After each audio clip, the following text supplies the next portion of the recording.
According to Rebrickable, my LEGO collection is worth about $17,000. According to Brickset, which tracks condition, it's worth quite a bit less. And according to some of my friends and family, it is worth, well, pretty much nothing at all. But no matter what way you slice it, I have a lot of LEGO. Some built, some loose, some new sealed in box, and some missing. And I think it's high time to check in on my collection, see what I've got, and see what needs replacing after nearly 35 years of play and love. That's right, we're gonna be building every single minifigure in my LEGO collection. Let's do this.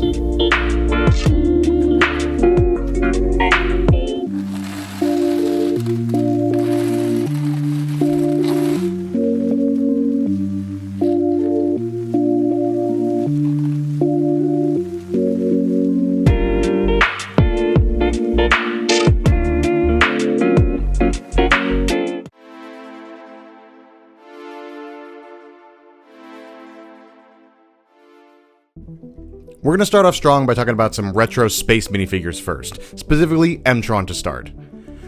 This is called the M-Tron with air tanks. He came in 9 sets across 1990, 2 of which I have assembled right next to my desk at all times.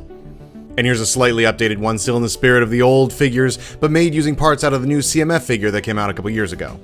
Since that's pretty much the only figure that came in any of the M-Tron sets, we're going to move over to Space Police 3, starting with Frenzy. He's an alien criminal that's one of the first minifigures I know to have 4 arms. And of course, here's one of our Space Police officers. This one is named Officer 3, and I love their little hair fringe thing. While he's not the most popular or notable squid-based alien from Space Police 3, Squidtron still features a phenomenally molded head. Officer 11 over here, unfortunately, is missing his head, so I've just filled it with a transparent orange one. But this helmet piece is incredibly versatile and useful for other sci-fi series.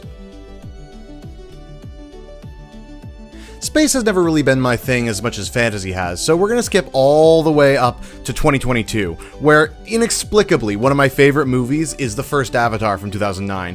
So I went ahead and I collected every single minifigure from that first movie. Starting here with Neytiri, we see here at the yellow armor and war paint. She came in 1 set, most of these minifigures do, this one being the Neytiri and Thanator versus Amp Suit Quaritch, and here is said Quaritch. All of these minifigures are super detailed, super high resolution printing with just a lot of love, which I super appreciate. And you can see kind of the size difference because the Avatar figures all have these 3 stud tall legs that were first introduced with Toy Story Woody. They have larger torsos, they have longer arms, they have custom molded heads. There's a lot to like about these Avatar figures. Next up is her brother Sute, who is criminally underrepresented in the movie for as much as I like him as a character. He's one of my Boba Fett's. But here you can see the extra tall legs, you can see the extra long arms, and every single one of these Avatar figures comes with a custom molded hairpiece, all of which have a little piece at the back that connects to the animals that also come in these sets, just like they do in the movie. Speaking of, next up is the Neytiri figure, who comes with her Ikran in the set along with Jake. This one is designated as Lime and Magenta Feather Necklace Headband Open Mouth Smile. Some of the characters who are repeats, like Neytiri and Jake, have some pretty granular, defining traits between the minifigures. Next up is Neytiri's mother, Moat, and at this point, I'm just going to start doing a little bit of a highlight reel, blazing through some of these, because most of the Avatar figures, with the exception of their hair molds and their printing, are all pretty much the same. This is our first Jake Sully minifigure. He comes in the Turuk Makto set with the Tree of Souls, and this is a good opportunity to show off this giant oversized bow piece that they created for the wave. This is Dr. Grace Augustine. I wish we had her in her Avatar form, but this is a pretty great representation of Sigourney Weaver with a great dual-sided head print. Really makes me want an Ellen Ripley figure. Next up is Trudy Chacon. I love that all of the figures in this, the human figures at least, come with dual-sided face prints. It makes even the characters who wear simpler outfits feel more deluxe. Oh, Norm, you sweet summer child. I love his goofy little grin. I wish we got a human version of him as well, just to round out the cast, but this one's really sweet. Jake is the only figure that we get both a human and a Na'vi version of his character. There's a lot to really like about this. I'll be honest, when I first saw the minifigure, I thought that mark on his chest was a sweat stain, but the new wheelchair piece is awesome. Jake is a Na'vi. We've already got one, and we have a couple more coming up. I like that even when a character appears multiple times across different sets, every single version is slightly different. Case in point, this one is basically just like the other Neytiri that we got, except they have a different face print. In fact, let me go get that other one, and we can kind of compare them. You'll see that their torso prints are exactly the same. Their leg prints, their hair pieces, their tail pieces, everything's the same, except for that face print. And this is our final minifigure. He is just the basic Jake. No clothes, really, except for that loincloth, and just a big goofy grin on his face. I like to think of this one as the default Jake, and he's cool that he's here. I still to this day cannot explain why I love this movie so much. I just do. And to be perfectly honest, the second movie did not hit as hard, so I will not be collecting 100% of that second wave. Now we're going to switch gears a little bit, and we're going to talk about some superhero figures, which, yes, I do consider sci-fi. These are some of the Marvel figures from the 2011 Avengers movie, starting with the Hulk and Thor. Both of these characters have gotten better versions since then, but I am just drawn to the older figures. I think that they look really cool. Here's our Loki as well, with a phenomenal soft plastic molded headgear piece. And if you're very familiar with the theme, you'll notice that all of these figures come from Hulk's Helicarrier Breakout, which came out in 2012. Unfortunately, my Hawkeye has not survived over the years. This is the very common and maybe a little bit overused Venom minifigure from the Venom mech set. After the video I made a little while back, I just had to collect all of the mechs because I think they're so cool. And also the Miles Morales that came in the same set.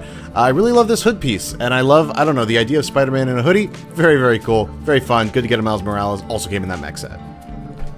And this might be where I'm actually putting myself on blast in terms of the mech sets. This is the Iron Man from the very recent mech set. He's the first Iron Man that I've ever gotten, actually. I'm not as big a Marvel fan. I really bought it for this Ultron figure, which is just phenomenal. We haven't gotten an Ultron in way too long. And, you know, with the value of the mech sets, plus some of the really cool minifigures that came in them, I just couldn't pass up on this.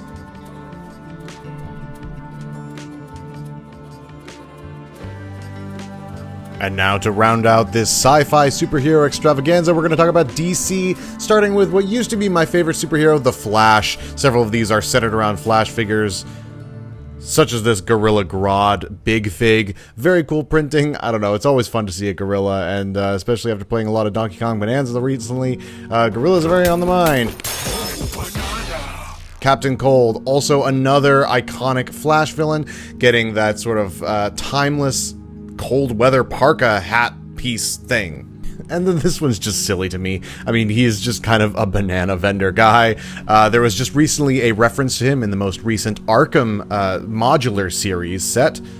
And then there was just a time once when DC Lego was more than just Batman. Getting a Wonder Woman like this was awesome. This is the new 52 variant specifically, and I love her. Speaking of Batman, this is where we have quite a few Batman minifigures. This one in my mind has always been influenced by the Ben Affleck version. I don't know if that's just the printing on the black head here.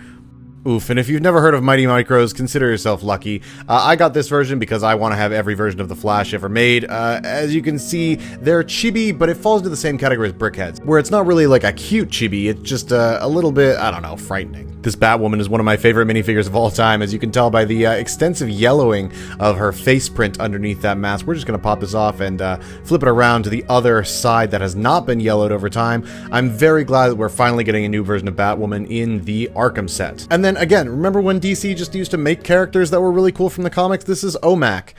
Who is OMAC? If you're not a big comics fan, you don't care, but it's cool we have him. And then this one's my personal favorite Batman. I always felt like he was based off of the Rebirth version of Batman, which is one of my favorite comic things to happen, events in comics to happen recently. This Batman is very clearly based off the Michael Keaton version. This is the one that came in the poly bag, which is pretty inexpensive to get on the secondhand market, but there's a version that is almost identical, save for the chest piece that is much more expensive. And then here he is, the first non-Batman DC minifigure to come out in a very long time. One hopes to correspond with the Superman movie, although it's not the version from that movie. I'm just praying that we get some from there. Here's the Lex Luthor as well that came with it. I don't know why Superman got the mech and Lex Luthor didn't, but this transparent green shoulder piece is very cool. Again, just hoping for Superman 2025 sets.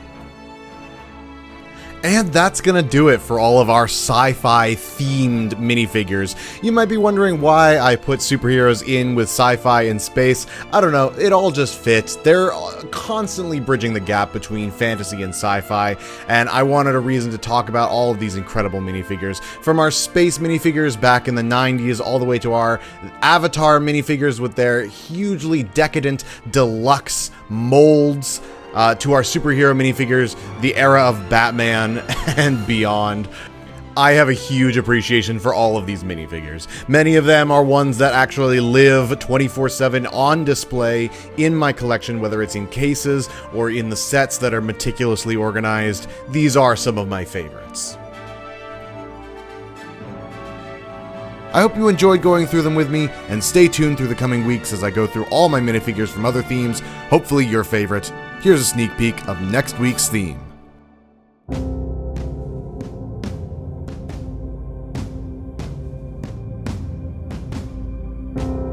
Until then, thank you for watching.